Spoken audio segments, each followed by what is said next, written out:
Is pop country really country? I mean, that's kind of worthy of an episode. My 14-year-old blasts it Really? in the house. Ann Wilson. Ann Wilson. Wow. We have our own little producer over there just looking things up for us live. Let me tell you about my Jesus. There you go. Well, we have a question about the Let my Nephilim later. Jesus- Yeah. Oh, Hey, Branson. don't Google it. Do not Google it. Yeah. And if you do, don't click on images at the Yeah, top. that's right. Hey guys, thanks for joining us at the round table for Setting the Story Straight. Today is about the Noah's Ark and is a fascinating story where we go and talk about a lot of things about really God's love throughout this. It's traditionally something we think about God's condemnation of the earth, but really there's so much more to this story. So we hope this story encourages you. Hey, we are in Setting the Story Straight, and today is about Noah's Ark and the events around Noah's Ark. I think before we jump in, we got to reel this back just a little bit. Hopefully what people recognize about us, Lori, don't lose it. Don't lose it on me. Okay, I'm the good. giggles. I'm good. Is now I'm going to lose it. Oh, yeah. I got to stay locked in. And why am I looking? This is a toward very serious Nathan? story, This is guys. it. Bring I it think home. that's what it is. Bring it back. It's too serious. I'm Everybody going to laugh just all the way calm through down. it. This is the darkest children's story in the history of children's stories. Yeah. Okay, sorry. We'll get there. Okay. Let's reel it back.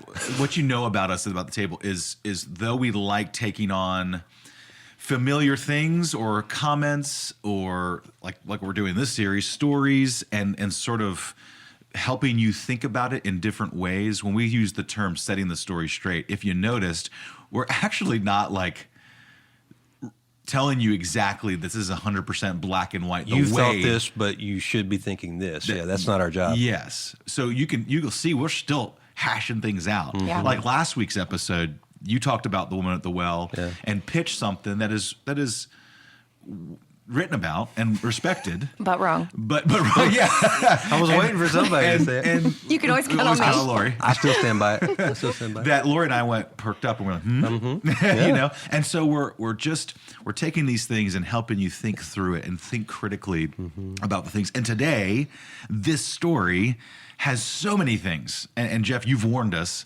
You know, there's Yeah, so there's a podcast. If you don't listen to the Knowing Faith podcast, you should. Yeah, It's so just good. fantastic. But they did, and I want to say it was 3 episodes on Noah and the flood. From what I recall, it was supposed to be one episode, and they didn't get past like the first few verses in the first one. Yeah. And then the second one, they didn't either. So they didn't actually get to the flood till like the 3rd episode. So it's like, okay, guys, we can't do that. that's not us. We're not going to do that. But if you want all those kind of insider details, you should definitely go find That's those cool. episodes from them. So with all these stories, we could go really far deep into the weeds here, but we kind of keep it 30,000, 20,000. We might get down to 10,000 every once in a while, but it's a kind of high overview of it. So, well, here we go. So, what we do, as always, is we kind of introduce it. So, children's story. It is a dark children's story. I mean, it's the rated R version. I mean, like.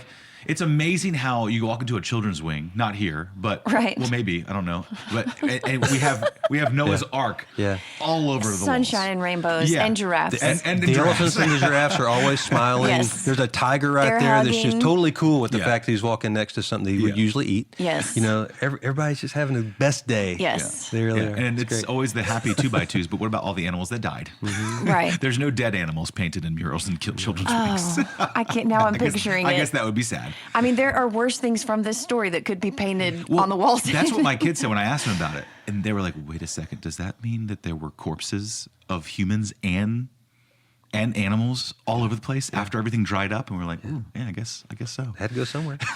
This is so gross. Had to go somewhere. And dark. Welcome. And dark. Welcome to the round table on Noah's Ark. Here we go. So let's recap it, how we hear in Sunday school. So very much, we already kind of alluded to, it's very focused on animals, Noah. I think Selah and Josiah did a pretty good job. So I'm going to actually look at it through their eyes, and that could be our summary. All right. So they understood from their learning that everyone at this point was bad. And sinning really, really bad was the phrase, all right? But Noah had a relationship with God, they highlighted.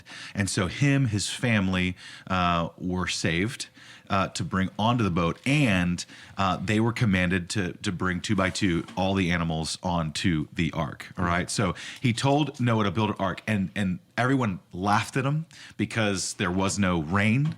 that they recall, and so the fact that there would be a flood is silliness to them, and so he got made fun of, and so then for years they said he built this ark. All right, then they got on the ark. God sent the rain, and it flooded, and everybody died. And then they really highlighted the bird thing. Like the bird went out, the bird came back. The bird went out while the flood, like the rain ceased and the flood was kind of receding. Thank you. And so while that was happening, then finally a dove, was it a dove? I think they said, went out, got the olive branch, brought it back. And that's when he knew. Oh, no, that's not right. Okay. Well, tell me.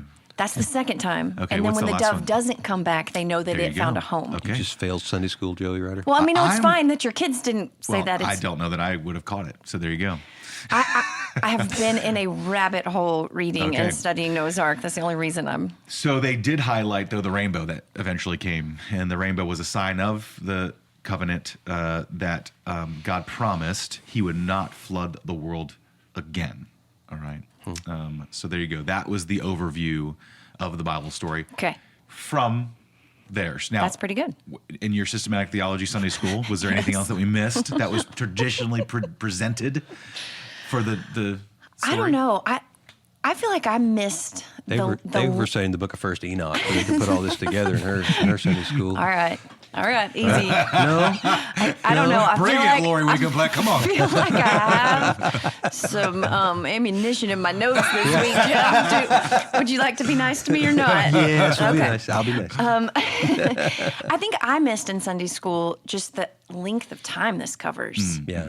It's so much. I mean, it's 100 years in between the commissioning of the boat to the time that it's it's built, and then the time that they're on the ark is stinking forever. Like it rained for 40 days and 40 nights, and then they got out. Yeah. It's a long time before it stops raining. I mean, but the end of the rain to when they 40 actually days, get 40 off. nights, and then 150 days that they're on, Yeah, and it's then like, there's another 40 day sequence in there somewhere. Yep. Yeah. And so it's a long time. Yeah, and I think to give greater context to what we learned in Sunday school, so the timing is a big thing. It's about 1,600 years. Like Genesis 5 is really important to understand Genesis 6. Yeah, that's a good point. Genesis 5 goes through the genealogies dating back to Noah, all the way to when, to Noah. And so in that, what you see is 1,600 years, and it opens up, man, everything was really, really bad. So when man began to multiply on the face of the land, and the daughters were born to them. And then it just talks about just the evil corruption that enters the world, which we'll get to in just a little bit into the weeds there. But, and then you've got Noah building an ark between 90 and 120 years. Right. So there's just... Which really wasn't all that old back then, apparently. Yeah. That's crazy. A long time. I mean, like to build something to take that long, that's pretty crazy. Yeah, I don't know, but again, I guess that wasn't in their Sorry, words. I thought you said Noah's age. You said No, how long yeah, he was how building. long he Okay, was I'm building sorry. the ark. Yeah. I was looking at the genealogy, so I had age on the brain. Yeah. So now let's get into, so we kind of mentioned some other missing things, but let's get into some of these buckets that we really want to discuss, because I think there's so much there.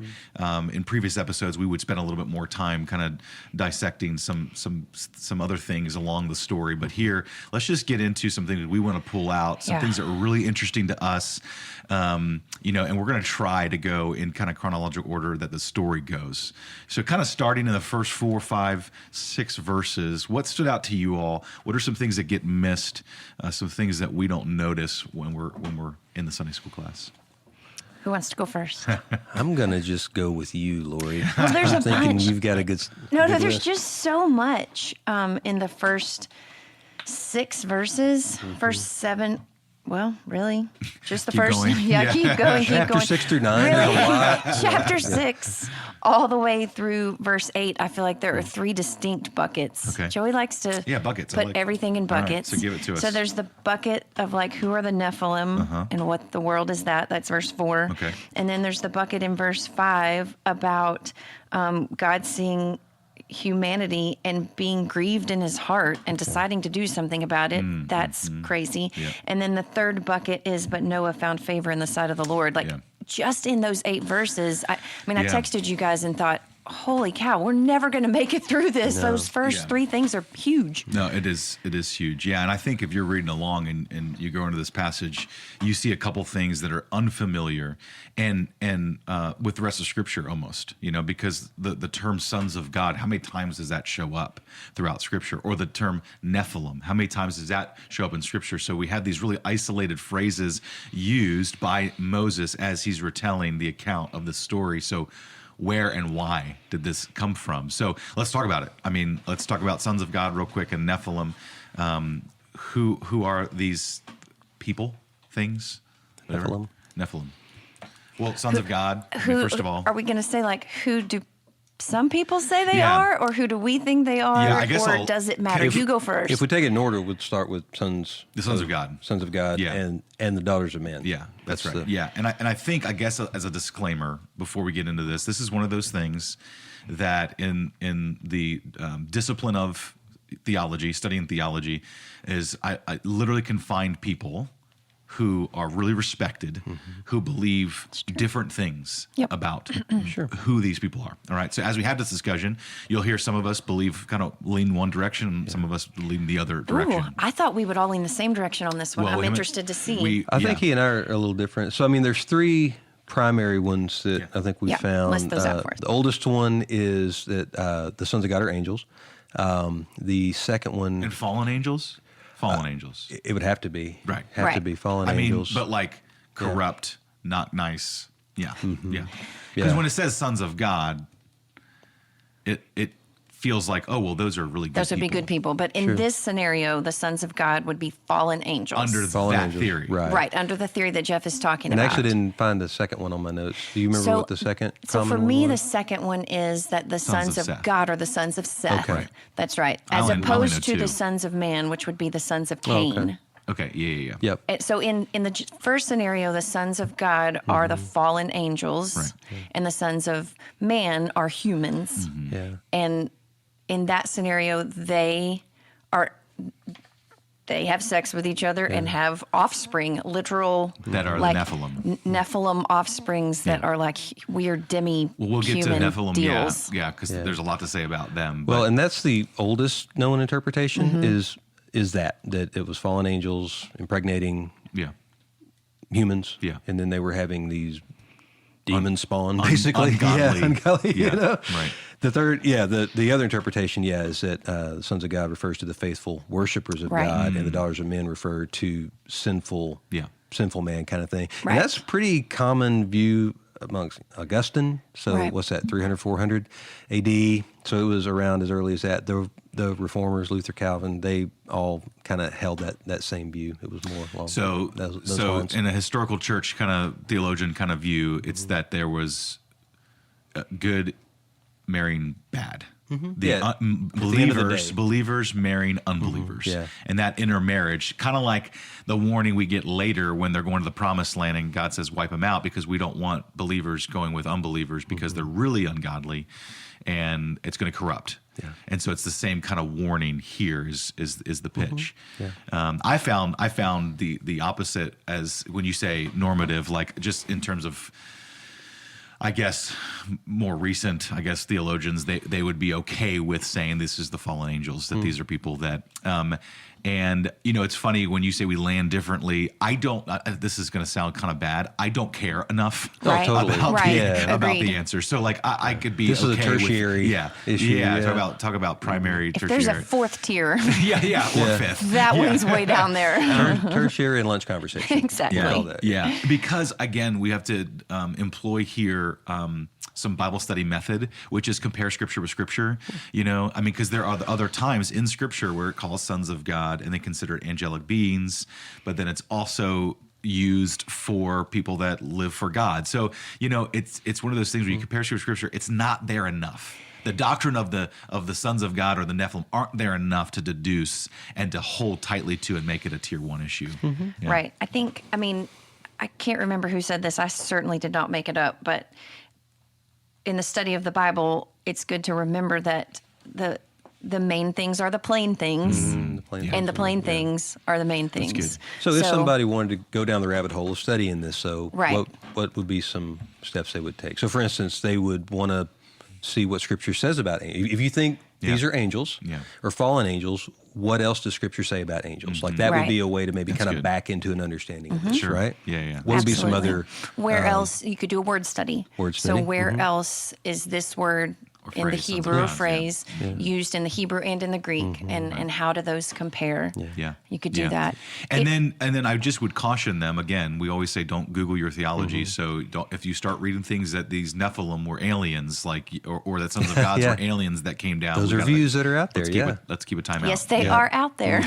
Way out there. And then the Nephilim were their children. The Nephilim were mentioned here in Numbers 13 when they were spying out the land, and they were the giants of the land. I mean, they were fierce, almost like superheroes, but like bad superheroes. Right. But it would appear though that so that's interesting because then the Nephilim wouldn't have been destroyed in the flood. No, because it says that they were here and after the flood. Right. Which is interesting though, but it doesn't show this, and this is where, again, we're off in the weeds. We're going to come back really fast. Right. But they were already on the earth in those days, so they weren't a result of necessarily the sons of God mating with the daughters of men, regardless how you view that. Interpret that. It's like a whole separate thing going over here. So there's just a lot right there in 4 verses that, there's just a lot right there in those 4 verses. And that's one of those things where you can start to say, well, why did God do that? Why does he have this in here?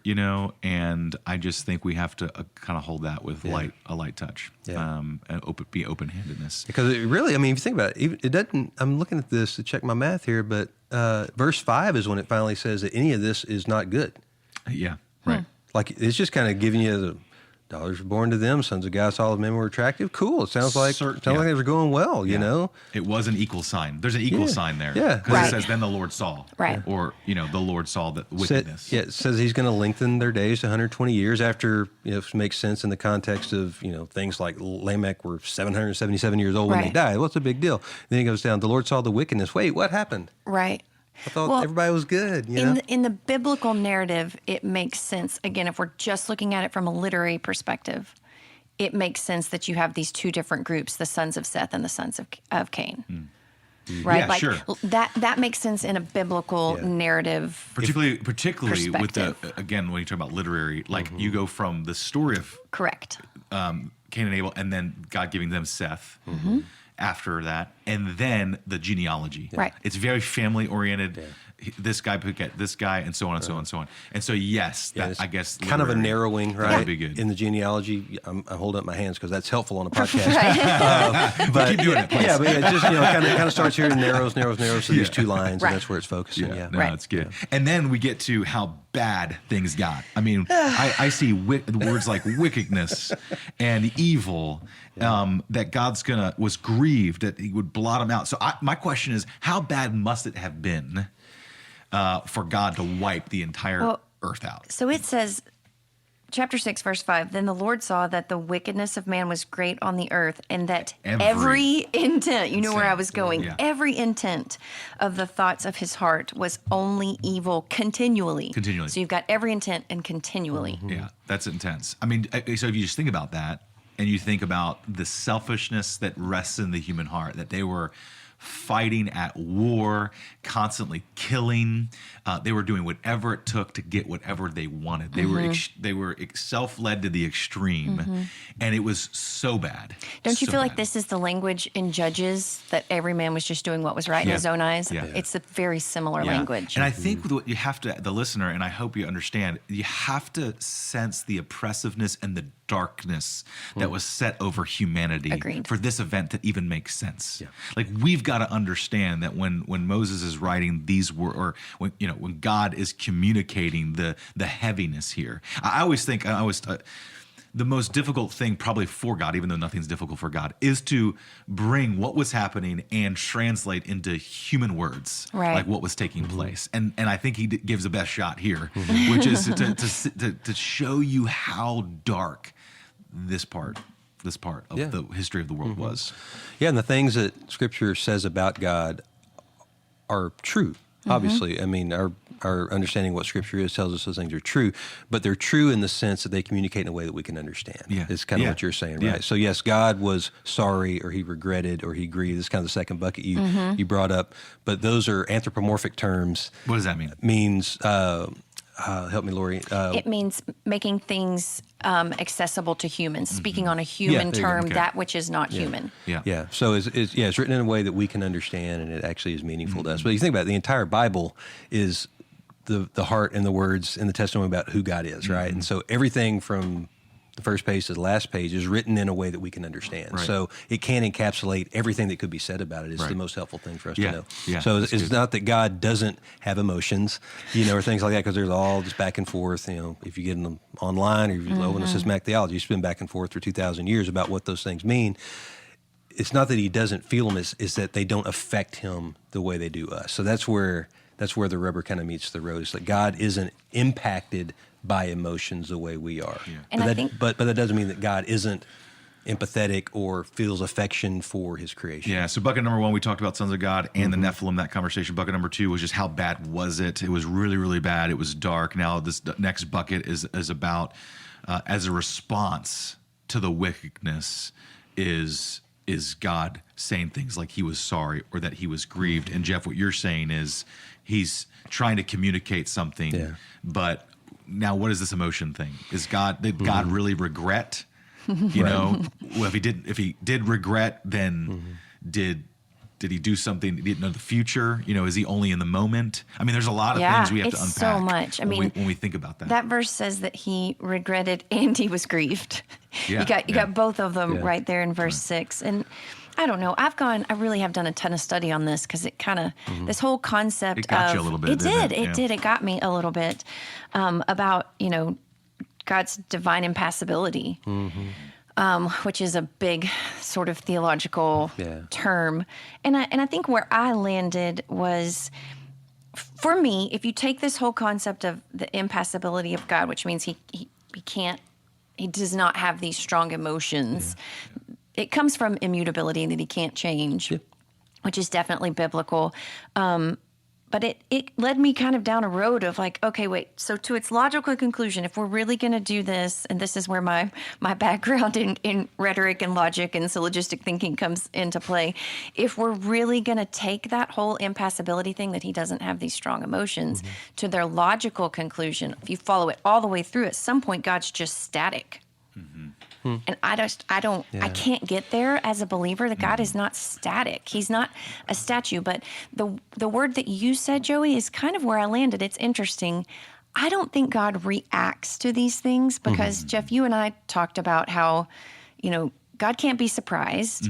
Right. If he remembers something, it's not that he forgot it.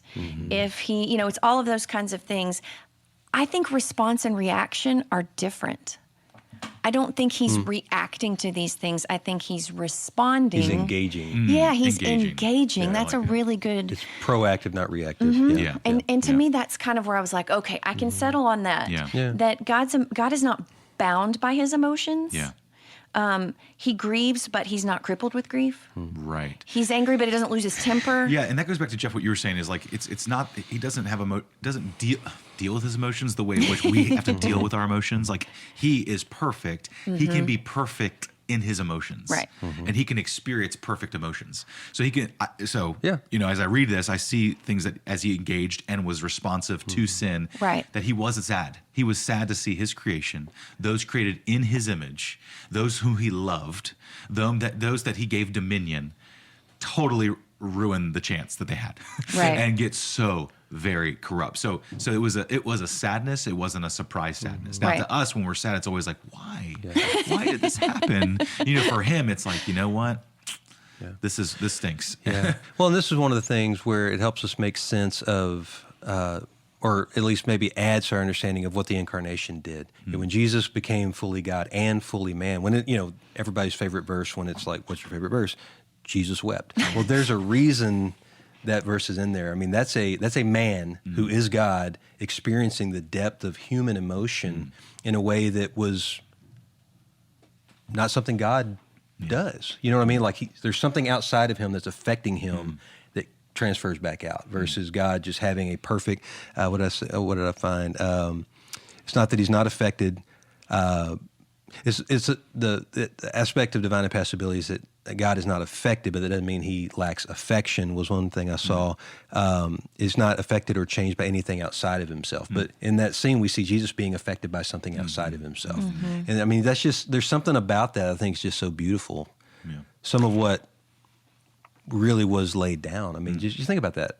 If you knew you could somehow not have to engage those hard emotions for the rest of your life, if there's a pill you could take, you'd probably do that. I mean, me, sign me up. I'll take it. Right, seriously. But God knowing all he did, chose Joey wouldn't. to. Joey wouldn't. Mr. Feeler's like, it's such a big part of who I am. 2 years ago, Joey would have taken that pill. Had a handful. Okay, 10 years from now, Joey's going to be taking that pill. Oh, there it is. Ding, ding, ding. It's because he's young. We need an age ding, ding, ding on the episode. He's not jaded yet. Wait till he gets old like me. Well, I kept thinking that we're made in his image, right? Yeah. That's where I'm gonna go. Oh, you want to go there? No, I'm just saying that's where I would go. He made his image. It's 3 persons in one. God is a personhood. Personhood. I actually looked this up in the dictionary. You go, girl. Can I tell you why I looked it up in the dictionary? Because when we first started discussing / arguing this via text, Jeff sent a screenshot of the definition of something from Webster's dictionary and asked me if I disagreed with Webster. So here's you had already disagreed with Calvin. I'm like, let's see if she disagrees with Webster too. I do disagree with Calvin. He says this is lisping language. This is not lisping language. That is pedantic, and I don't think that's true. Anyway, so back to you getting me in trouble. Sorry, I'm just still stuck on lisping and pedantic in one sentence. Well sorry. done. Because the last night, this is an aside. Are you ready? It's just an aside. You can edit this out. But last night, my husband and I were having a discussion / argument about I can't even remember because it wasn't a big deal. Sure. But at one point he said, you can say all the big fancy words you want. It doesn't make your opinion true. That is fantastic. I can't remember what it was. And I was like, but it might distract you long enough for you to exactly. get out of it. But it makes you not be able to answer it because you didn't know what it meant. So we're done. We can keep that in. I win. If your husband doesn't mind. No, he doesn't mind. Because anyway. Hey, Jared, what's up, man? Exactly. Okay, so here's the definition of personhood, because that's where I was going, Joey, I was going to make Jeff answer this. Do you believe that God is a person? Yes. Yeah. So the definition of personhood is the state of being an individual with intellect, emotion, and volition. So although he's transcendent, he's also a person.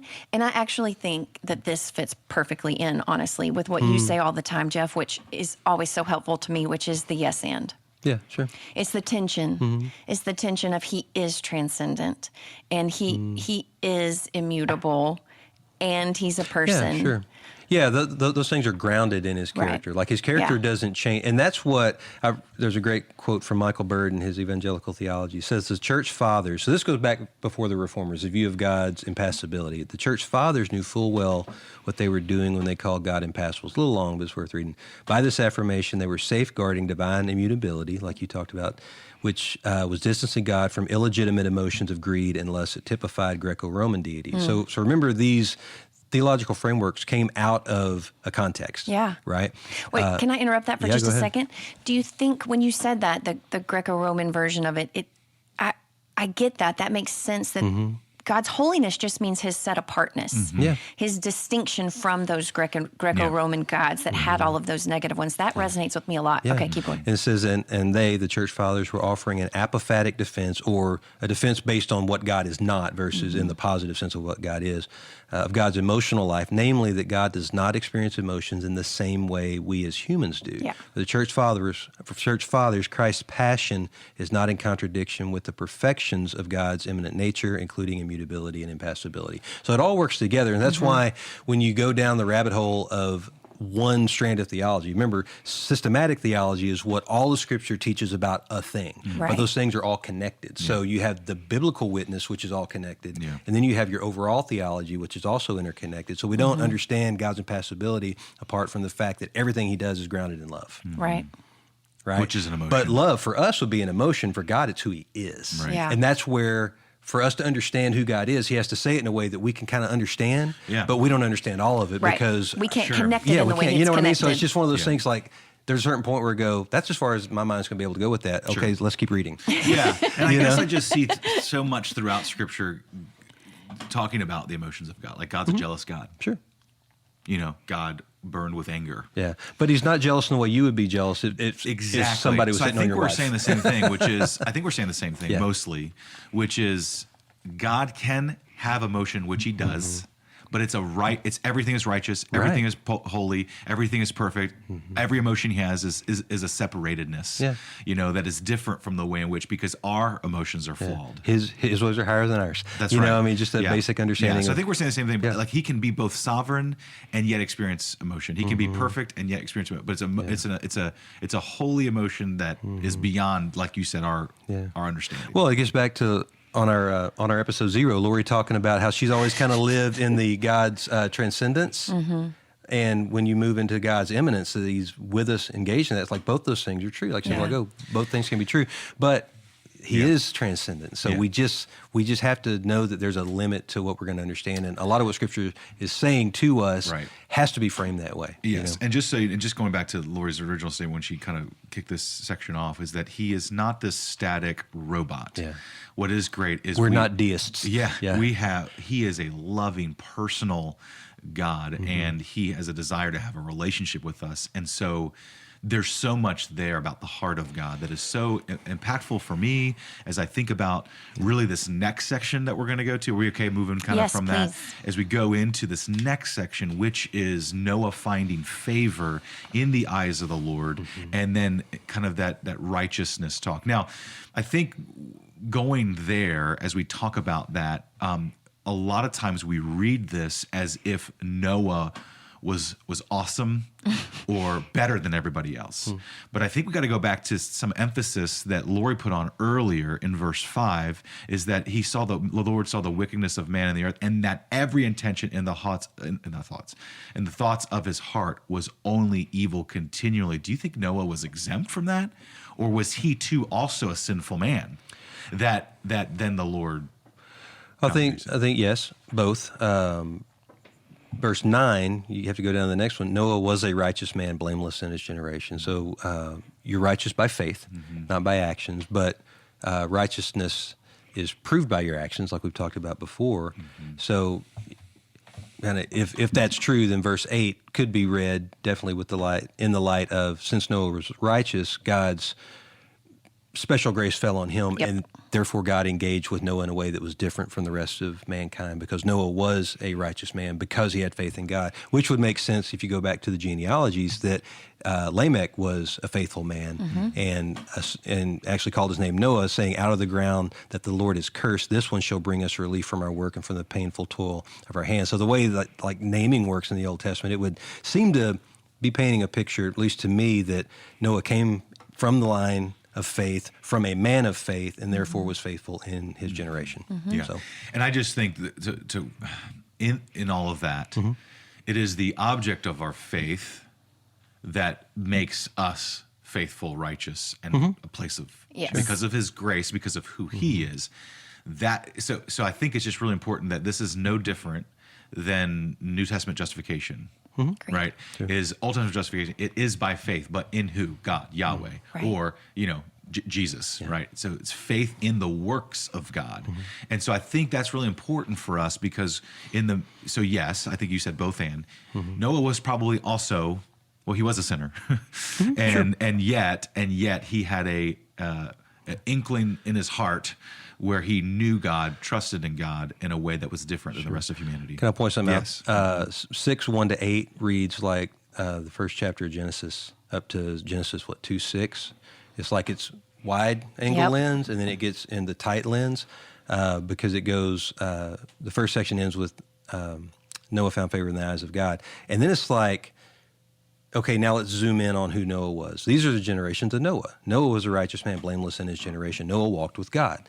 So to me, you almost read 6:1-8 as the intro. And then 9 is the kind of zoom, not even the intro, it's like the overview almost. You kind of tells you what's coming. But anyway, that's why I think Noah was a man of faith and probably did stand out in God's sight. Yeah. And God felt a great affection for him. Now are we happy? Yes. God felt great affection for Noah. I'm still it all together. Because of who he was. I'm still going to lean. I still lean toward Noah was chosen. Oh yeah, I think it's a divine election statement as well, which we don't want to go too far down that road because then we're back on the reformers again. Oh, excuse me, we're actually which back is on what Augustine. put everyone to sleep for the last 20 minutes. But you know what I mean? It's like I think there is a divine election. Like God, Noah was born into a family of God's choosing. Yes. So however you want to back into this or ease into this or whatever, Noah was where Noah's supposed to be because God set it in place that way. I think that I feel very, very comfortable with that statement. Yes. Because I just want to understand, I just want our people to understand the pervasiveness of sin in this day was so bad that Noah was exempt only because of God's goodness and grace. That favor there is literally translated grace. The word favor is grace. And for him to be found in that grace he was found by God in that grace, not that God looked at Noah like, oh man, you are awesome. Yeah, and therefore certainly you are my A-team. Yeah. Noah was not my A-team. man. Yeah. And so, I think also, just the idea, and this really helped me in the genealogy. It says that Enoch walked in 524, Genesis 524, that Enoch walked with God, and that he then escaped death and was brought up to the heaven. And so, in the same way, I love verse 8. I think it is verse 9. In the second part of verse 9, Noah walked with God. We don't walk to God. Right. We don't achieve God. Right. We walk with God, and we have the opportunity. God pursues us. God pursues us, and therefore we get the privilege of, just like in Genesis chapter 3, when God walked in the cool of the day in the garden, pursuing Adam and Eve. He did the same thing to Enoch. He did the same thing to Noah, and he does the same thing to us. That we have the privilege of abiding and trusting in Him, and that's the only way as we move forward in the narrative. I'm going. Joey's preaching. Here we go. Joey's preaching.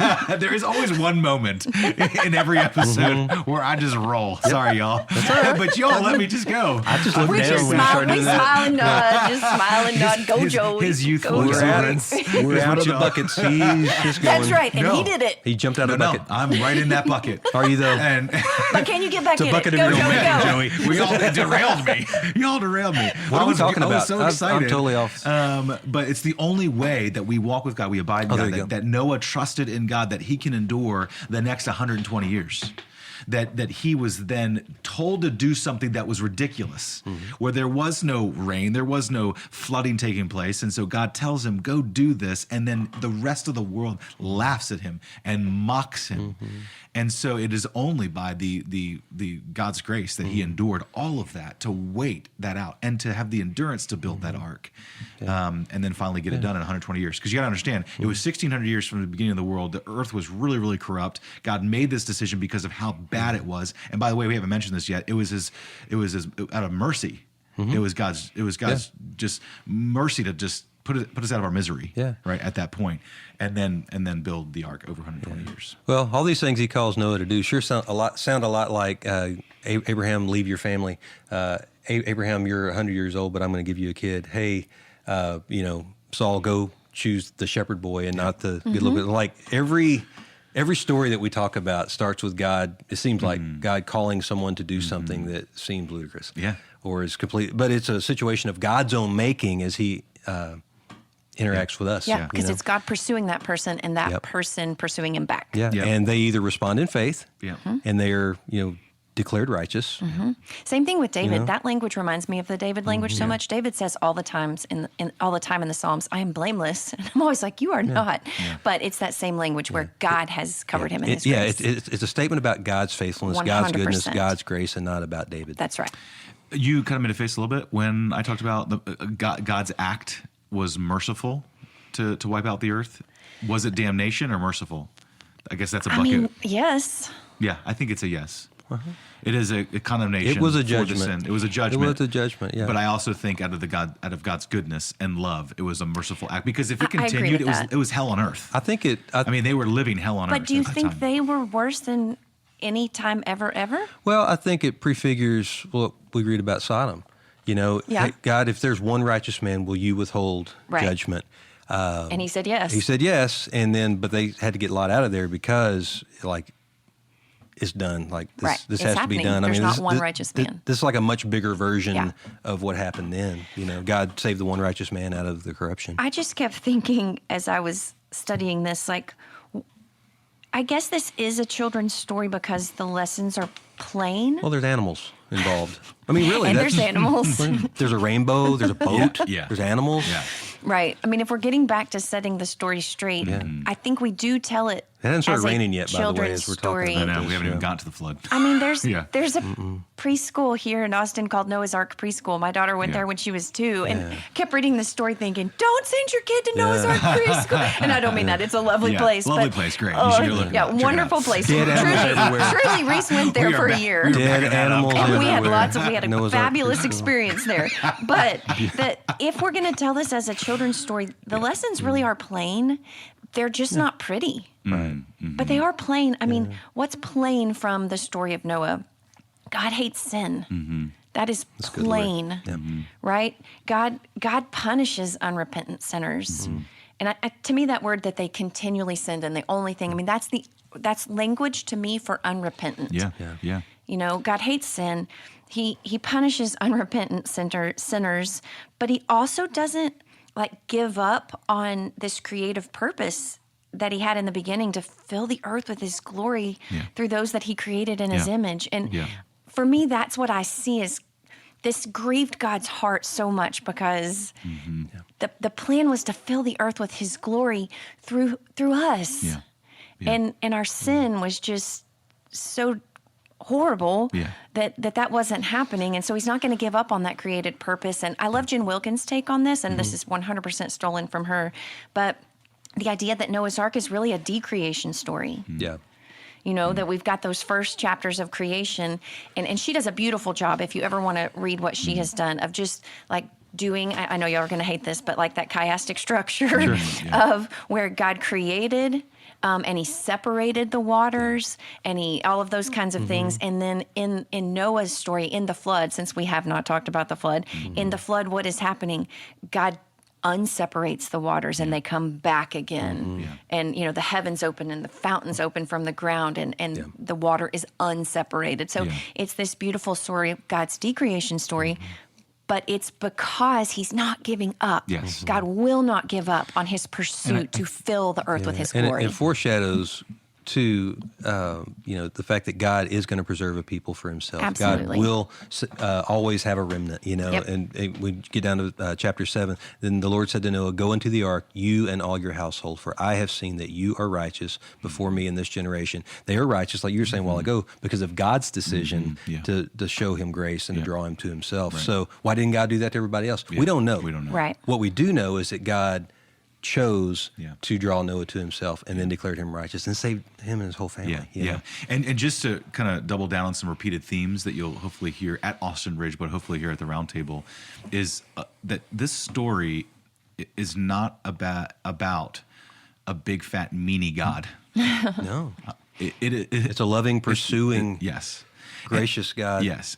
We have to go back to good theology, which is that in God's sovereignty, he is also fully 100% good. And it is his goodness. And so we have to put those lenses on as we read scriptures like this and understand that. Can that take us to the rainbow bucket? Okay. And this is our last one. We're going to wrap it up with this. I know, it's so long. And let's be quick with the rainbow bucket. But by the way, there was a flood. Everyone did die, and then it subsides. And it does subside. And there is the dove and there's a dove and a stick. And some people going off a boat. Those and things, a raven. And there you go. Thank you. 7 days. I'm skimming. All of that does happen. And by the way, can we just real quick before we get to the rainbow? Noah waited, and he continually stayed faithful, because I counted 1, 2, 3, 4, 5, 6, 7, 8 waitings that Noah does for 150 days as everything kind of chills out. All right, he obeyed. He stayed faithful, and then as soon as he got off the ark, he worshipped. I mean, he had this desire and heart for the Lord. And then we get to this whole rainbow thing. So, Lori, take it from 8. Oh, I'm in chapter 8, I'll just say my sort of thoughts about the whole rainbow situation. So do y'all know the Jesus Storybook Bible? Mm-hmm. Yeah. Know of it. It's so good. Yeah. The subtitle of it is Every Story Whispers His Name. It's Sally Lloyd-Jones. If you don't have it, you should get it. Not just if you have kids in your life, but she does such a beautiful job of every single story. Old Testament, New Testament, doesn't matter. Every story whispers his name. And so that is sort of her thought of, that every story in the Bible reveals God's or man's fallen condition, and every story in the Bible shows how Jesus is the solution. Okay, cool. And so that's kind of her thought as she was going through and picking stories. And so I'm not gonna lie, I pulled it out with Noah's Ark because I just got I got so mired in all of this. And so what she says at the end of it is she's talking about the rainbow, and the concept is that the story is really crying for an epilogue, and that the epilogue is Jesus, and that the symbol of that the epilogue is coming is the rainbow. And what she says at the end of it is, and I'm quoting here, God's war bow, so the rainbow, God's war bow was not pointing down at his people. It was pointing up into the heart of heaven. So the rainbow was really just saying, okay, look, it's my responsibility. It's my responsibility to make this have a happy ending. And it's Jesus. And Jesus is going to be the solution. I don't have to flood this earth again because Jesus is the solution for the judgment. And I just thought that was beautiful. I never really thought about the rainbow as being, it's a bow. It's a bow and arrow. It's a weapon of war. It's the war they would have understood. But if you think about it, it's, where the arrow would come out is pointing up towards heaven. It's Jesus. Yeah, it's good. That's really good. We are over a lot of time. Oh, yeah. But I do want to just say, is there any just big things we want our people to remember about this story? I think we've done a pretty good job covering it. One thing from an equipping standpoint, I'd challenge our people that are listening to this to do is read this with fresh eyes, because it's such a familiar story that even if you're in like a reading plan, it's easy just to skim it because you've read it so many times. But when you stop and ask those kind of questions, like, how does this point to Jesus? What does this reveal about me? What does this reveal about God? What else does this sound like in Scripture? I mean, there's just so much, just kind of with a fresh reading this week. It's like, man, and I've used this term a few times, this prefigures so many things that come after it, from Abraham to David to Christ to the Book of Revelation.